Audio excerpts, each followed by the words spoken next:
Welcome, everybody, to your new favorite video games podcast, Get Some Games, episode 12. I'm your host, Sean, and I'm here, as always, with Ben. Hey.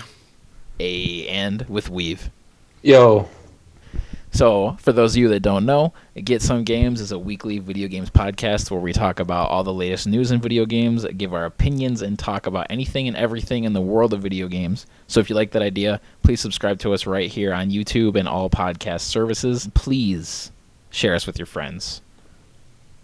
So what's up, guys? Episode 12. You want to just jump right into it? You guys have anything to say? Yeah, say to the people, beautiful people? Let's go. Let's get into into it. All right, first news story. Dying Light, my personal Game of the Year 2015, is getting new DLC called The Following. That's nothing new. It was if you guys may remember, when they announced The Following, it was originally announced for like $15 or part of the season pass, but because of how substantial it was as a package, they increased the price. And today they've kind of talked about how substantial it is, claiming that the new area is twice as big as the original game. So, and that's most impressive, because I know you guys haven't played Dying Light, but that game's huge.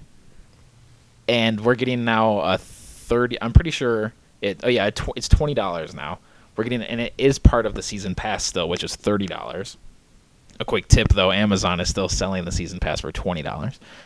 But yeah, the $20 DLC, The Following, is twice as large as the original $60 game. So that's awesome. God dang it, Ben, does this kind of interest you in the game, or like?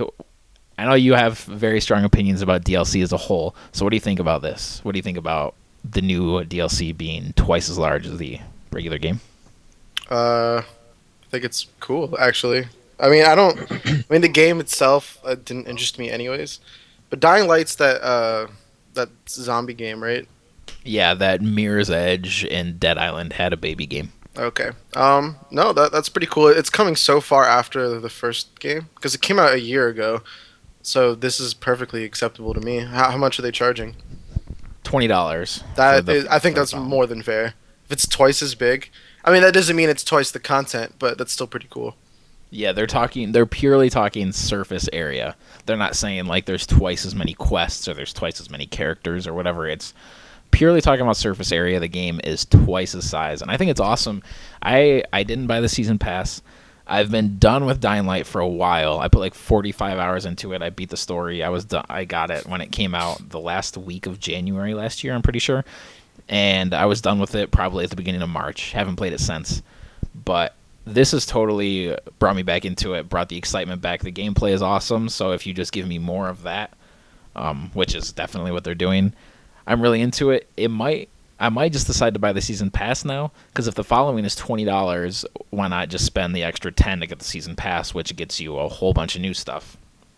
And they also announced that just next week, February 6th. Well, they didn't just announce this, but they're releasing the Dying Light Enhanced Edition, which comes with all the DLC. So you get the $60 game plus the $30 season pass worth of content, still for just that $60 price tag. Oh, that's awesome. Yeah, I don't see why anyone would be opposed to this. Yeah, I'm seeing nothing but good, like, positive vibes from this. This is what, the internet hates DLC as a whole for the most part, but this is like what they think DLC should be. Like, they're expanding on the game. It's definitely not overpriced or stupid, like the infamous horse armor DLC in Oblivion. It's like nothing like stupid like that, and it's well far enough after the game was released. I actually think this might have been maybe being used for a sequel. Like, I don't know, this is just something that I've thought of. But then maybe, because it's like really substantial, but maybe they kind of scaled back a little and are just making it DLC, or I don't know. But Weave, has Dying Light ever been on your radar at all? Like, if you were to buy a PS4, like, I guess whenever, would that be a game that you would think you'd go back to? Probably not. Zombies have like gotten so stale to me. Yeah. Like I can't even like play a game with zombies in it anymore. I'm pretty sick of seeing zombie related media for myself, though I felt that way for like the past. I've felt that way since Last of Us came out, and Last of Us was like the pinnacle of that type of thing. Yeah. And I'm just I don't care to see zombies anymore. Yeah, I definitely agree. Like, I'm definitely over the zombie thing as well, unless a Left 4 Dead 3 were to happen. But Dying Light just, I don't know, I guess I can play that game and the enemies just happen to be zombies. Like, you can look at it that way. Like, Nah, sick of seeing them as an enemy. yeah. I mean, it's not just the gaming industry either. It's film and TV. I'm just so sick of seeing it.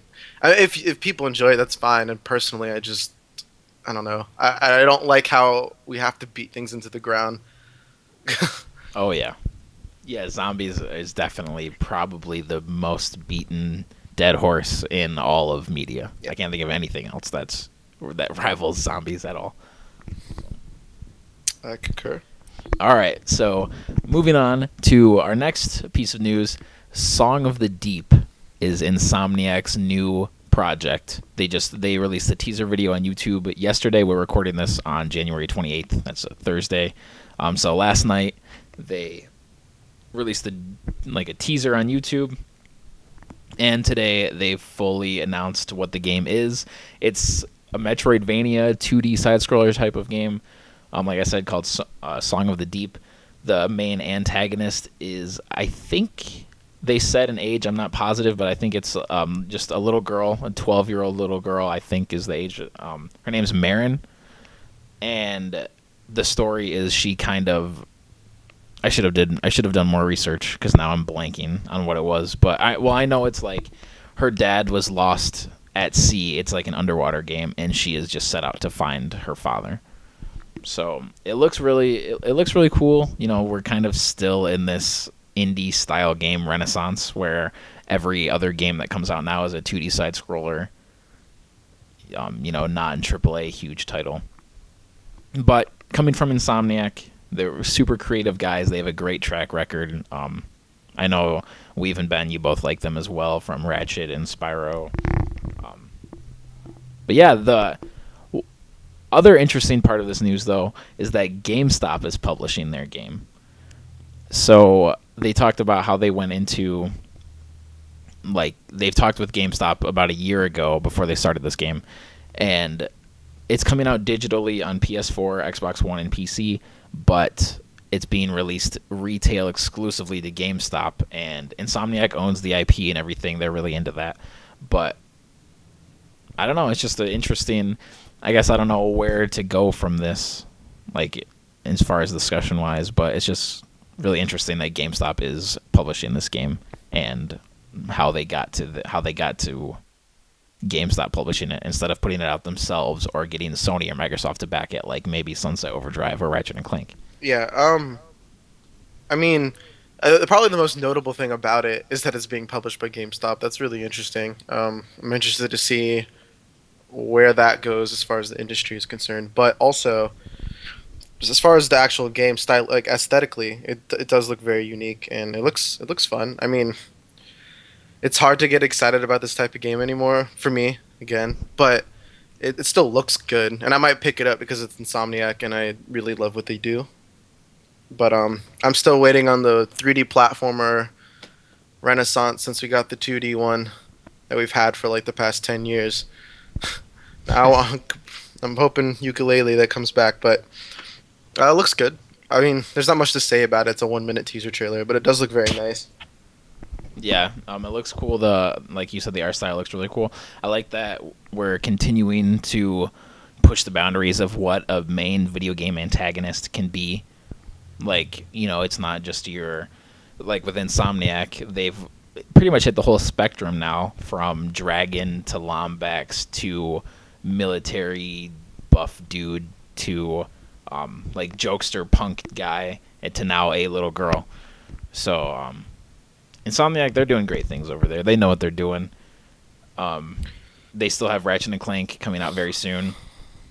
So I don't know how they keep talking about it as like a passion project. Like, this is the game that they really want to make. They don't care if, like, you know, they blow up the headlines with it or anything like that.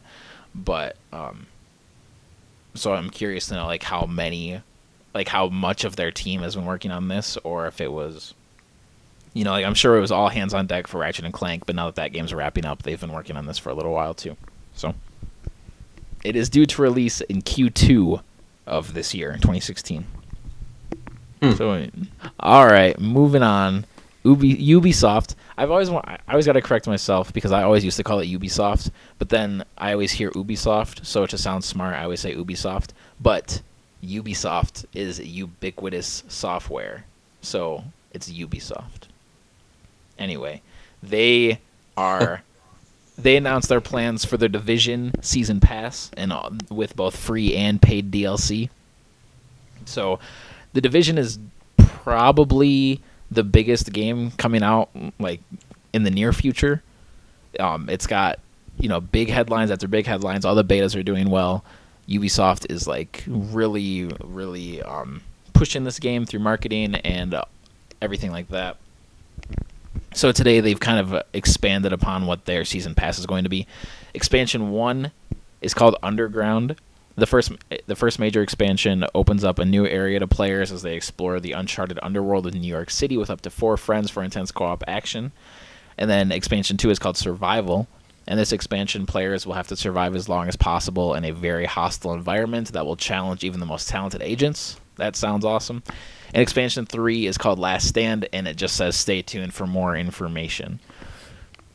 Season Pass owners will also unlock exclusive sawed-off shotgun, the exclusive sawed-off shotgun, a unique sidearm customized for short-range destruction, and they'll receive a set of exclusive outfits, weapon skins, and access to special monthly benefits, including exclusive content drops and special events. So the beta for anyone that pre-ordered the game starts today, or the day that we're recording this, I guess, January 28th on Xbox One and January 29th for PlayStation 4 and PC. So, The Division seems like like with Destiny, I know we talked about this very recently, but it seems like a game where I would only be interested in it if like you guys picked it up or a bunch of my other friends, because they claim that you can run solo, but it's just not going to be the same game but it seems like a really fun co-op game. So Ben, have you been following The Division like that closely? Do you have any hopes of picking it up, or is it already just not on your radar? I have like 0.1% interest in this game. Why is that? I don't know. I've heard good things, but it's a third person shooter, right? Yeah. It just, I don't know. It just kind of looks. I'm not big on like the gritty, realistic shooter type stuff. Yeah. Not that I'm opposed to the genre altogether, but I like that supernatural element in there. I don't know too much about the franchise, but I may pick it up for the channel. But if I did pick it up, it would only be for that reason. So. Well, I admire your dedication. But I think it could be a lot of fun. Like if, games that are designed, like The Division is clearly designed to like run with a group. And games like that, like, it's a rare instance, but if you can get them to work, I think it's some of the most fun you can have in video games. Like, just for instance, like if us three picked it up and like we got our styles and our group and we just ran through the game like that and like communicating and things like that and leveling up our guys and exploring the world and doing all these different events. It sounds like a lot of fun. That's what I want Destiny to be for me, but nobody I know plays Destiny, so that game has always been a single player experience for me, which has severely hurt it. But I guess I'm just waiting for all these like massive world co-op games to keep coming out, and I guess I'm just waiting for that one that clicks with everybody, which Destiny basically was. But waiting for that one, maybe if Get Some Games gets big enough, I'll just play with some fans and friends of the show, because that'd be ordeal. So, Weave, I know you're not big on multiplayer games pretty much at all, but Right. yeah. So, if a game like The Division or like Destiny or games like that, where it's clearly supposed to be a co-op game, but you can run single player, would that ever like pique your interest, or knowing that it's like a full co-op game, you just don't even bother? If I could I'd probably play through it if the story was good enough. Yeah, so the story is a big factor of it, for sure. But I guess I haven't played The Division at all, like any of the alphas or betas or at events or anything like that. So, like big criticisms of it are like so many people are like, oh, I just want to play by myself, and they're pretty adamant on saying you can, but at the same time, every time they market it or a new trailer comes out, it's always like play with your friends and group up and all this stuff. So I'm incredibly interested. Hopefully, on the story front, it delivers a little bit better than Destiny does. But maybe they hate that I compare this game to Destiny all the time anyway. Maybe it's something completely different. I'm definitely looking forward to it. So that's really it for major news for this week. At least definitely for major news as a whole. But our last story / our topic of the week is Electronic Arts, EA, has decided to completely skip E3 2016 in favor of an EA Play event.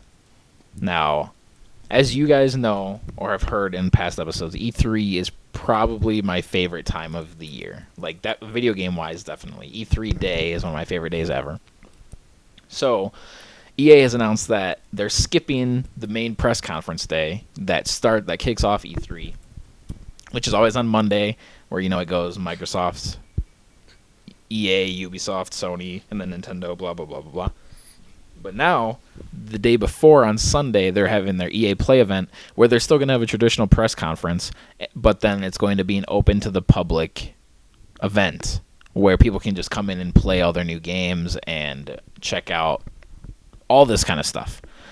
So this has made me, the question that I get from this is, do you guys think that the traditional like games media and games journalism and just all these like specific events that we have set up that have been just so traditional for years, do you think that's kind of coming to an end, or do you think like EA's doing this now but it doesn't really matter, E3 is always going to be relevant and things like that? Well, I think traditional games journalism has been kind of dying slowly for a while now. That said, I don't think E3 is going anywhere because Nintendo has their Direct, but they still participate in E3, right? So I don't think that they're just gonna E3 is gonna go anywhere. But I think this is a good move on EA for a couple reasons. One, because I don't know, from what I read every year, EA consistently disappoints people the most. Whenever they have a press conference and it ends up, I don't know, maybe not amongst like the general population who might watch E3, but like the very like dedicated gaming crowd. I don't think that they care as much about EA's conference, but that could just be me being misinformed. But I think it's smart. Like I think Nintendo was smart for doing it in the first place, and EA is kind of doing something very similar. So I think they're smart also for doing it. EA, like this year, well, over the past year and going forward, EA has really been pushing their like for the players movement. Like they're trying, they don't want to win or quote unquote win the worst company in the world voting anymore. They're like, they're making games like Mirror's Edge 2, which they're clearly only doing to get some more goodwill from the hardcore gamer. And this open to the public event is goodwill. I think, yeah, it's very much goodwill. Where they're like being way more open. They're putting out games like Unravel, which EA 5 years ago would have never, ever, ever in a million years put out a game like Unravel. And really, in every way, I think this is a very good idea, except it totally screws with our E3 plans. Yeah. which like obviously they don't care about that, and in the end it doesn't really matter. But we have like really specific E3 plans, which is 5.5 months away. But this kind of screws with that. Not really. I don't know. We might just have to skip EA or do one early, or I don't know how it's gonna work. But so now, instead of just having the one big Monday where you hit everything, now you got to take out some time on Sunday to watch EA's. And last year, Bethesda did their stuff on Sunday, the night before. So, and I highly, highly doubt Bethesda's going to have another E3 conference this year. So now you got to do your EA stuff, and then on Monday you still have your Sony and your Microsoft and your Ubisoft, and then I'm sure Nintendo will do their thing the day after. I don't know if they're going to have a live press conference to reveal the NX, since this year is kind of a bigger deal than past years. They might have a way bigger presence. But then you got to do your Tuesday stuff with Nintendo, and last year Square Enix did something on Tuesday as well. So EA or E3, at least when you're not there, it was just one big day, and now it's just being stretched out over like a 3-day span, and that's starting to become way too much. But games journalism and media is just so different now, where they focus, like a Twitch streamer is just as important to EA as a big site like IGN, where if like Total Biscuit or PewDiePie talks about a game and they bring their viewers to it, then that could sell thousands of copies just as much as an IGN preview event could. So, I don't know. It's just very interesting. E3, Gamescom has actually kind of been taking over E3 as the biggest games event of the world. E3 is definitely bigger, but Gamescom is like slowly creeping up to it. There's like a million different events between PAX and RTX and E3 and Gamescom and Paris Games Week, and there's like an infinite amount of games shows like this. So I don't know, I guess I just wonder if it's running thin and companies are starting to realize that they don't have to participate in all this stuff and they can just do their own thing. Like Sony didn't announce the PS4 at E3, they did their own thing. And same with Microsoft announcing the Xbox One. So. Well, the smart thing about doing their own thing is that all the intention is on that. But again, what Nintendo and what EA do isn't just giving them the sole attention. It gives them the attention for the day, I suppose. But what it feels more like is them just spreading out E3 across more and more days than it does anything else. Yeah. So, whatever. It's cool, I guess. Dull out the hype a little bit. Yeah, that's a good point. Like, EA, I don't think is going into it thinking, like, here's our E3 stuff. It's, like, totally not E3 at all to them. It's just EA Play. But since it's the day before E3, it's still, of course, going to get grouped in with all the E3 stuff. So they're smart for doing it then, so they can still, like U.S. Weekly or the, like major newspapers and news outlets, they cover E3, whereas they don't cover video game journalism really at any other time throughout the year. So EA is smart that they'll still be in that category. But like you said, and like I said earlier, how it does seem like they're kind of just stretching out E3 as a whole. And because the EA Play event is like right across the street from E3, so it's still all just right there. Yeah, so. It's kind of annoying, but I'm also okay with it at the same time. Yeah. So I like the idea. Yeah. I'm glad that they're still doing a press conference. Oh yeah, because I love a good press conference. Yeah, but I've been pretty consistently disappointed by EA. Yeah. I mean, yeah. This seems like it's going to be a big year. They're setting up. They're going to probably blow the doors off of Mass Effect Andromeda. They've got that Star Wars RPG that they're showing off. Yeah. I mean, they got Star Wars, so I'll be tuning in for sure. So. Yeah. But that whole for the players nonsense, I mean, they can say that, but I don't think that their actions reflect that. I think the half a game that Battlefront was and then the $50 season pass was a complete slap in the face to that whole idea. And granted, they have been like giving out a little bit of free DLC since then, but that feels more like damage control than it does like, oh, we should like ethically be doing this. It's like, nah, we don't want to like piss people off even more. But like I don't know. I agree. Like I think everything they've done outside of Battlefront kind of reflects it. But because it's EA, it still seems like they're doing it just because they're trying to win the will back of the goodwill back from the gamer.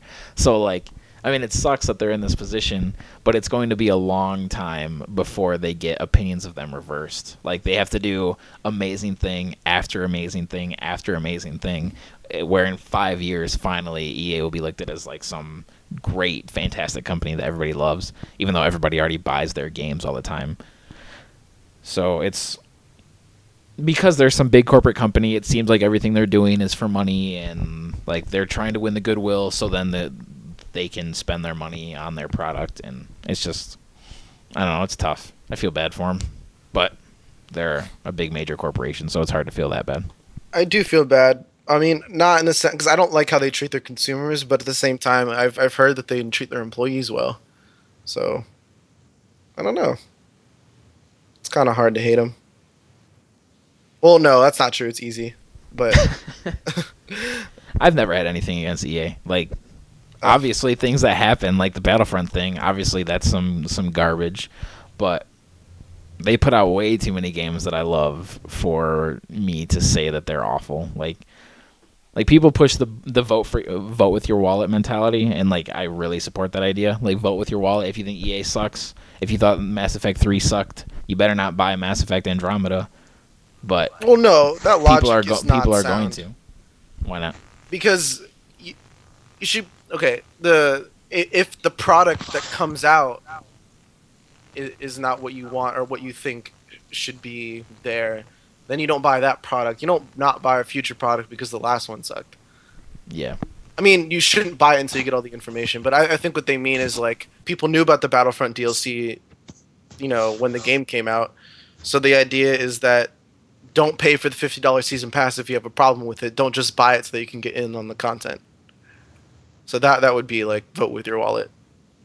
I haven't bought any DLC for Battlefront, and I don't plan on doing that. So yeah, for me, I'm just waiting to see what it is. Like they've kind of announced what it's going to be, and nothing too well. Like they've announced that maps like a Death Star map and Jabba's Palace and things like that are coming. So Death Star map's not coming until fall. Yeah. Oh my god. Yeah, and then the last piece of DLC is coming out at the beginning of 2017. So they're really stretching that game out. Yeah. Hopefully they learned from this experience, and Battlefront 2 has all of this stuff and more. Anyways, doesn't matter. We don't need to get into that, but well, we can. Like, I mean, Battlefront 2 is going to have a season pass too, though. Like, it just will. So I might just stop buying Battlefront then. Yeah. I think every major game for the at least next 3 years will have a season pass. Not every, but a lot. Like it's not just EA, it's not just Ubisoft. That's just what games are now. Well, and it's not that I find season passes inherently insulting. It's that if you're gonna give me half a game, don't give me a $50 season pass after the fact. Yeah, that makes it a full. Like, don't charge me $110 for a $60 game. Yeah, that's messed up. That's my problem. Like, if they want to do what Batman Arkham Knight did, where it was a really big game. Granted, I still think it's worse than Arkham City, but that's not the point. There was a lot of content within the game itself to keep you invested. So the season pass was much less like insulting, I feel. Yeah, and people still think that Arkham Knight's season pass was pretty suspect, though. Yeah, I know. I know people do, but I think it's much less egregious than the Battlefront one. Remember when online passes were a thing? Yeah. Last gen, every game came with a pass to play online, and if you didn't have that, then you couldn't play online. And if you bought a game used, you had to buy the $10 online pass. That was a thing, but people hated that. And Sony was like the first company to say we're not going to do that anymore, and everyone followed suit. So maybe season passes will, like, obviously everybody hates season passes, but people keep buying them. So. Yeah, people buy them all the time. Like if they didn't make money off of them, like I remember seeing when Dead Space 3 came out, people were complaining that Dead Space 3 had a bunch of microtransactions, but EA revealed that they made like They made like $10 million on Dead Space 3's microtransactions. So why in the world would they not put microtransactions in their games? Like, that's just business. If you're gonna make $10 million off of this thing, you're gonna do it. So, but with their whole goodwill of the gamer thing, like how Sony was the first company to drop online passes, maybe EA can be the first big company that makes a stand and says, like, we're not gonna make season passes. This is our game. This is the whole game. There you go. I mean, season pass is fine. Like DLC as a concept is great. It's actually amazing. I would have loved if some of my favorite games got expanded upon later, but I just want a full experience from the beginning, and then build upon the full experience. Go from 100% to 110%. Don't go from 60% to 80% to 100%. That's what's irritating about DLC. And any backlash to a complete game is the consumer is wrong, and then the PR company is wrong for how they marketed it. But any game that's complete from the start that gets built upon later is not an offense. And if you're offended by that, you're dumb. The argument can then be made for what is a complete game, though. Like, what if the Battlefront season pass didn't exist? What if they just put out Battlefront and said that's our game? Like, would that? And this is what a complete game is to them. Like, there are no rules that say if you make an online shooter, it needs 15 maps, it needs 10 hero characters, it needs 50 different weapons. Like, No, I don't want to sound like I'm defending EA this whole time, but I'm you're right. just trying to play devil's advocate. I mean, a full game is subjective, and you have to like get into the details of each game to analyze why it's not a full game. I mean, you can look at. I don't know if amount of content is necessarily the best way to determine whether it's a complete game or not, but it's part of the reason. You got to look at the mechanics. You got to look at what's missing. You got to compare it to other games within the same genre, and then if it's a sequel, look at past games. I mean, like Battlefront 2 had so much crap in it; it's unbelievable. And I've been playing it, and it's not as amazing of a game as I remember it being, but it still feels like a more full experience because it feels more fleshed out. Like it feels like there's more to do. The mechanics feel like it suits the style of play better.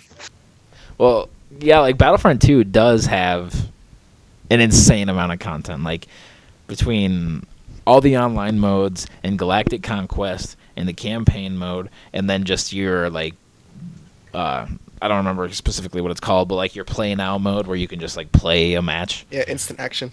Yeah, there you go, instant action. And in those modes, there's different. We've beaten the Battlefront horse to death over the entire life of this podcast so far, but I don't know. I'm pretty sure the very first season pass was Mortal Kombat. I think. You might have to fact check me on that, and I bought that so quick. I remember when they announced it. It was either that or Gears of War, like Gears 2 or Gears 3 maybe. It was one of these games. And I remember when they announced it, I thought, this is awesome. They're going to release 4 characters, and those 4 characters will add up to $20, or I can buy the season pass now for $15 that guarantees me that $20 worth of content. That idea is awesome. Like, the idea of it is great. Because I knew it was Mortal Kombat. I'm going to play this game for 3 years. I'm going to buy all these characters anyway. This is good. But then, obviously, like any company does, they start to exploit that fact or that idea and make it, they announce the whole season pass content before the game itself even comes out. Yeah. So, and again, season pass / DLC is not the issue inherently. It's just like the execution of it. It has to be dealt with better. I mean, Nintendo's a great example of a company that has been doing it correctly, actually. Like their updates to Hyrule Warriors and all that stuff. So. Yeah, and another one of my biggest things is usually DLC sometimes they wait too long. Like the Dying Light, the following. If I would have bought that game, the physical disc of that game, I would have traded it in months ago. And I know they promise all this DLC to make it so you don't trade the game in. Like, they do everything possible so you won't trade the game in, so people then won't go buy it used. Like, I'm positive that's at least part of the decision making and the thought process. So it's like with Dying Light as the example. I know I said earlier that I'm looking forward to the following and I might pick it up, but for other games, like by the time the big DLC has come out, I've already like way lost interest in the game and I've moved on to totally different stuff. And even though it's new, it still feels old. Like it still feels like I'd be going back 8 months to play this 8-month-old game. Right. And I know not everybody's like that, but I'm always like just moving on to the next new game, and revisiting a year-old game because it has new content is just something that I'm not into. I'd rather it like if you let's say you release the game in November, big DLC in December, big DLC in January. That would be like an ideal thing for me, but I get why people wouldn't like that, I guess, but some people would. Yeah. I would. Yeah. No, it'd be fine. Have you ever purchased downloadable content? Only once. What was it? I remember you telling me about this, but I can't remember what it was. Mario Golf World Tour on the Oh, 3DS. It What kinda- Go ahead. doubled the game for only $15, and the game was only 30 when it came out. That's good. So, like a bunch of new courses, new characters, new clubs, maybe? I don't know. Yeah, I got like 4 characters and I think 9 courses. That's pretty good. I remember a lot of the old Tiger Woods games only had 9 courses, like, total. Wow. Some of them. The later ones. I used to be obsessed with the Tiger Woods games. Really? Like, oh yeah, Golf's- I love... Golf just seems like the most boring sport to play in video game form.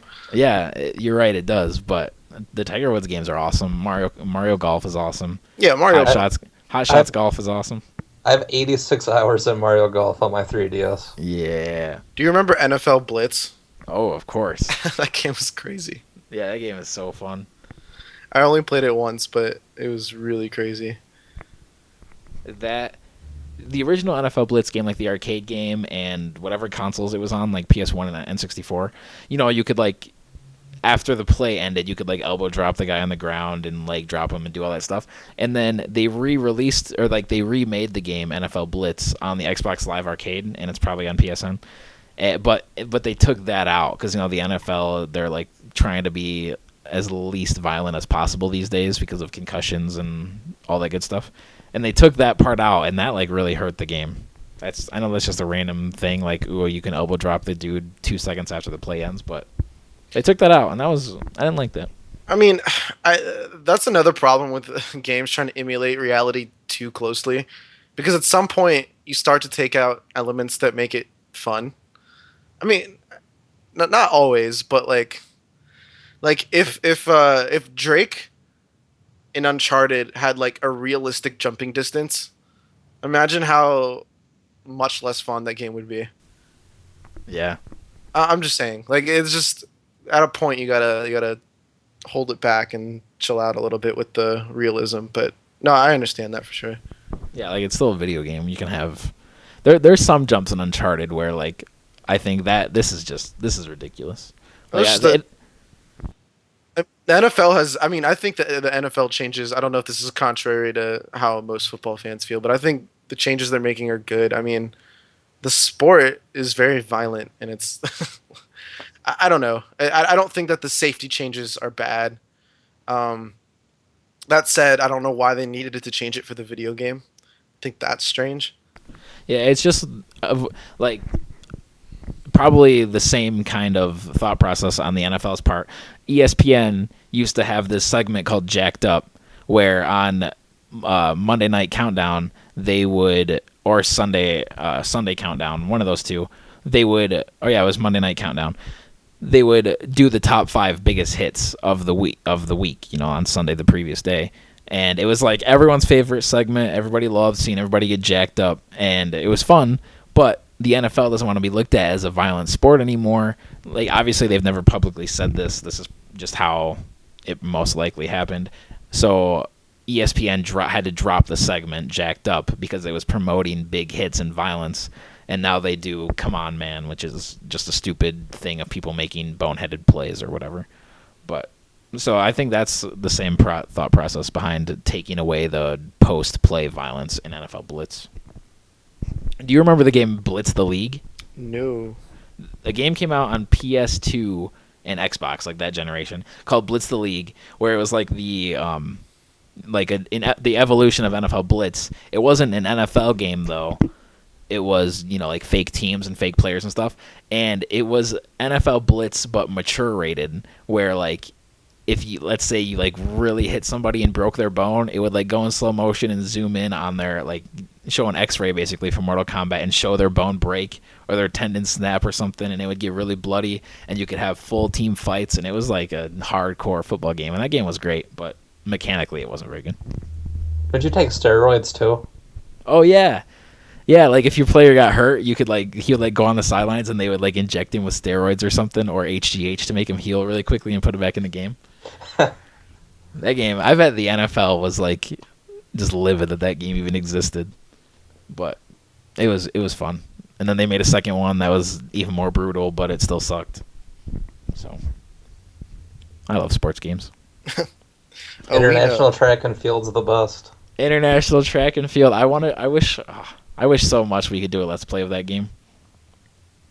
But none of us have a capture card, so international track and field. And that Wii game, the Carnival Wii game, whatever it's called. It was like 30 outdoor fun games. Yeah. Or something. If one of us gets a capture card by E3, I'm going to buy that game and we're going to do a let's play of it. Because it's fun. All right. I think that's our show. Oh, no, wait. We have a couple quick fire questions that I would feel bad if... Oh, and really quick, super hardcore shout out to Rise from the Ashes, music producer that makes all of our beats, all of our music and songs and everything that you ever hear coming out of Get Some Games comes from Rise from the Ashes. He's a fantastic producer. So check him out on youtube.com/Rise from the Ashes. Ashes is spelled with a Z at the end instead of an S. And shout out to, I don't know what his real name is, but Shade from the Hip Hop Shelter for making all of our graphics and stuff. Our good graphics. All of our basic, terrible graphics are made by me, and they're really obvious that they're made by me. But all the good-looking ones, Shade did it, and super props to him. He's a great dude. But I can't find... My computer is on the fritz, and it's taking me forever to pull up these quick-fire questions. But I got them. All right, let's go. Just a couple. Shoot 'em up games, like first-person, third-person shooters, or sports games? I already know the answer for you guys. A shooter. Yeah. Easy. Shooter. I don't know, to be honest. Like, I love sports games so much that I pick them up year after year after year. Like, I can play Madden every year for the rest of my life. I probably will. But can I play Call of Duty every year for the rest of my life? I don't think so. But when a new shooter comes out, I get way more excited for, like, the new shooting game than, like, the next Madden. Where, I don't know, probably just because it's different. So, I don't know. There's such different genres that you can't even compare. Do you guys usually prefer, like, all right, this one, I'm going to make a two-part question. In games where you can play as good or evil, what do you usually go with and why? Ben. Okay, good. Because, I don't know, I'm very easy to guilt. And I don't like doing the wrong thing, generally speaking. So even in a video game, I always try to do what I perceive as the right thing to do. So if I have the good option, I'll almost always take it. Like, I haven't been evil in Skyrim even. Like, I always try to be the good guy. Yeah, like, I feel so bad doing bad things. Like, even in video games, there pretty much has to be a trophy involved for me to go the evil route. Like, yeah. I don't know. I just can't do it. I don't care that it's a video game. I feel so, like okay, big infamous Second Son spoilers. The ending of, like, the evil ending of that game, there's this Delsin is the main character, and he has his family, and it's like a tribe, but I can't. It's been a long time since I played this game, so I don't know. There's like an old lady in it. I can't remember if it's his like grandma, or just like an older person in the tribe. But she like, he grew up with her as an authority figure and like a family figure, all that good stuff. And at the end of the game, he just like he has superpowers, so he can turn into like a big fireball type thing, and he just blows the fuck out of her house, like where she's living, and with her in it, and murders her. And like, I feel terrible doing that. I don't care if it's a video game. That's bad. So I just feel so bad doing things like that. I explain that terribly, but whatever. I got you. So I always go good, unless there's a trophy involved. If I love the game and there's trophies involved, I'll always play through it as good, and then evil just to see. But what about you? Oh, real quick before you go. Something that I never sat, like, I have a friend who like will do the evil stuff. He goes, well, it's just a game. And I'm like, I feel like you're defeating the purpose of the morality choice system if that's your logic. Like, Yeah. The idea is to make the decision that you would make. I feel like that's what they want you to do. And like you said, the incentive of trophies to do the bad stuff, I would do. But like, I wouldn't just do the bad decision because it's a game and I could get away with it. But I guess that maybe then that reflects on your personality too. I don't know. Anyways, go ahead. It's hard. Well, hold on, real quick off of that. It's hard for me to separate myself from the character. Like, using Infamous as the example. Like, I'm playing the game as Delsin, but I'm not thinking like, oh, what would Delsin do? I'm thinking like, what would I do still? Like, Fetch is in trouble. I gotta sit like, well, Delsin would save her. He wouldn't do this. Like, I still think of this is what I want to do in the situation. Like, even though the character isn't me, like maybe in Fallout or Skyrim, it's still, I still base it on what I can do, on what I would do. So I just don't have it in me, I guess, to do evil stuff. So yeah, all right, Weave, go ahead. Usually, if a game has like different endings, I'll play through the game once, the first time, being strictly good, and then the second time I'll play through it strictly evil. Let's say you could only play through the game one time. Like, you played through it once and then the game broke for some reason. Would you still pick good, or would you have more fun doing the evil things? Or would you feel bad doing something like that? No, I'd probably still play good. Yeah. Because most games feel like they're made to be played on the good side originally. I haven't thought about that. Like the Fable games, like Fable 1, like, feels better to play good for some reason. But then evil, though, it's really fun to just go through a village and just kill everybody. Yeah. I want to try that in Fallout. Like, I'm way past going through Fallout 4. Like, I'm basically done with that game. So, I don't know. Part of me just wants to go into my save file and just try to just murder everything and see how that goes.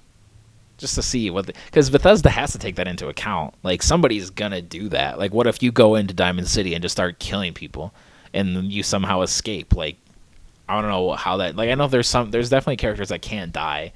Like, Nick, he just goes down and you can stim pack him or whatever. But what about like all the random civilians that are there? Can they... I always want to do that just to see what it's like, but for some reason I still can't just bring myself to do it. I'm sure when I was a kid I did that a bunch. Like when you play Grand Theft Auto 3, you put in the all weapons sheet and just blow up everybody. At least I did when I was a kid. But I can't separate myself from like, oh, it's just a video game. I don't care. I probably sound like a big wuss right now, but whatever. And the second part, how looking at this question a little differently, are there any like villains? Are there any games where you're like, this person is the villain, but he's like way cooler of a character than the good guy? So like, are there any instances where you like the evil characters more than the good characters, Ben? Well, yeah. I mean, I don't know. Referring to games specifically, so No, you don't have to refer it to games specifically. You can branch it out if you want to say Vader as an example. See, I like villains that aren't just bad guys. Like, I like Darth Sidious more than I like Luke Skywalker or the Emperor, and I like Darth Vader is one of my favorite villains of all time. But what makes him so interesting to me is that he's conflicted. So typically, I prefer the good character, but there are a few exceptions, like in Star Wars. For me, like, you can't. It's really rare for me to think like that story was awesome, but the villain sucked. Like, for example, that's why I like the Avengers more than Guardians of the Galaxy, because I thought Loki is a way better villain than, I can't even remember the name of the villain in Guardians of the Galaxy, for example. Like, parts of the movie might have been better, or I hear a lot of people say that Guardians of the Galaxy is like a better movie, but the one tipping point is that Loki is like a way better villain in my opinion. So Yeah, I think and most people would agree with you. I yeah, agree with you. so yeah, I can't. It's hard to think of like more examples, but I do. Oh, I guess with wrestling, a lot in the WWE, heel, at least how they do it, heel characters more often than not are just like, unless they do like the bitchy runaway characters like they did with Seth Rollins for a while and CM Punk, but I don't know. It just they just have that more badass feel. Sometimes a badass villain can be way more cool than like a badass hero, even though the badass hero can be pulled off well. But sometimes it's like something has a badass hero, and then the good guy is just like your goody two shoes, like everyday hero that just seems like it's kind of boring. I guess where the villain brings something new or more exciting to the table. So, Weave, can you think of any examples of villains that you think are just way cooler than the protagonist? Pretty much any slasher movie ever made. Oh yeah, yeah, that's a good one. I haven't thought about that. Because like every year, some channel runs like every Friday the 13th movie and every Halloween movie, and the whole time I'm sitting there watching them, I'm just thinking I don't care about any of these people in this movie. Yeah, you just want to see like Mike Myers or Jason just obliterate them. Yep. Are you looking forward to that Friday the 13th game? Yeah, it looks really interesting. Yeah. I don't know much about it, but Yeah, it looks fun.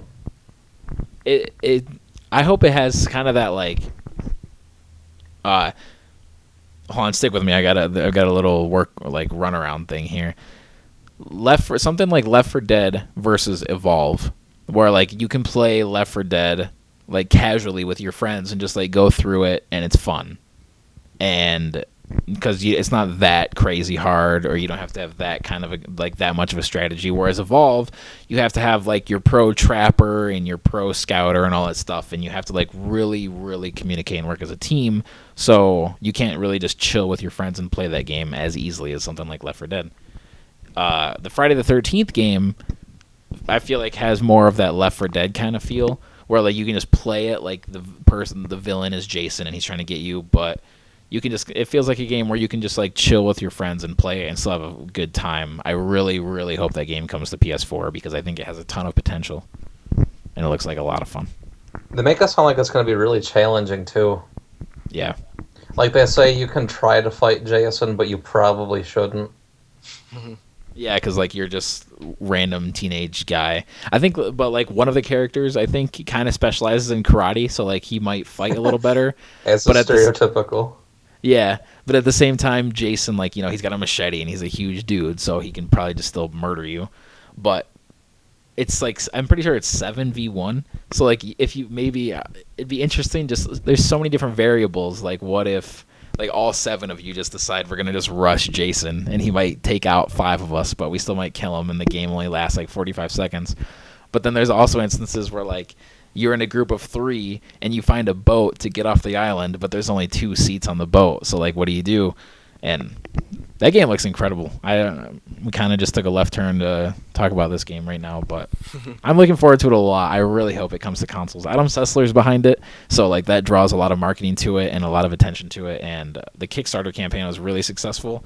Maybe one of the stretch goals was that it came to PS4, and it already hit that, and I'm stupid. But that game looks really good, and I hate to look at everything as a YouTube view right now, but it also I think has very good Let's Play potential. Did they say if it's going to be physical yet? I don't know. Me being me. Yeah. Okay, so I looked through the Kickstarter, and it's definitely coming to Xbox One and PS4. So I sound stupid for the past few minutes, but whatever. Like one of the tiers, if you pledge $1,199 or more, it says you get a signed physical game on either PC, Xbox One, or PS4. So that also answers your physical question on whether or not they'll sell it in store. So there you go. It's coming to PS4, Xbox One, PC, digital, and physical. I'm pretty excited for this game. It doesn't have a release date yet. Probably not even a window. The Kickstarter was just a few months ago, so probably. Did they say who signs up? No.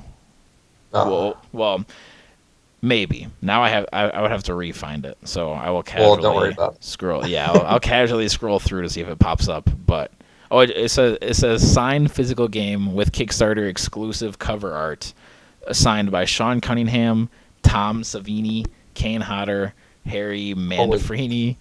That's awesome. So, yeah, it's signed by a lot of people. Tom Savini is the special effects guy for all the movies. Oh, really? And Kane Hodder plays Jason. Oh, dang! There you go. I'm not into this kind of stuff as much as you are. So all these people, I have no idea who they are, but that's all right. So you recognize them. That's a lot of. Yeah, I won't be paying for that though. Yeah, that's the $1,199 tier. Oh, it's also in the $1,000 tier. It looks like the earliest tier that you get that is the $129 tier. So there you go. That's still probably way too much. It is for me. But we've fallen way too far down this Friday the 13th game rabbit hole. So let's get out of here and wrap up the show. That, of course, was Get Some Games, episode 12. Thank you very much for listening. If you like this, like anything else that we do, I put up a new Deadpool Joins the WWE series. If you like developer interviews, we interviewed Housemarque about Alien Nation. Please subscribe to us right here on Get Some Games. Follow us on Twitter at @Get_Some_Games. If you found my flyers hanging around Central Michigan University, welcome. Hope you like us. I know you don't know who I am. I'm just some random kid that goes to your school, but hopefully you enjoyed yourself. Thank you, Ben, for joining us. Thank you, Weave, for joining us. Thank you again for listening, you beautiful, beautiful listener. And until next time. My boy! Where is my boy? Your son is dead.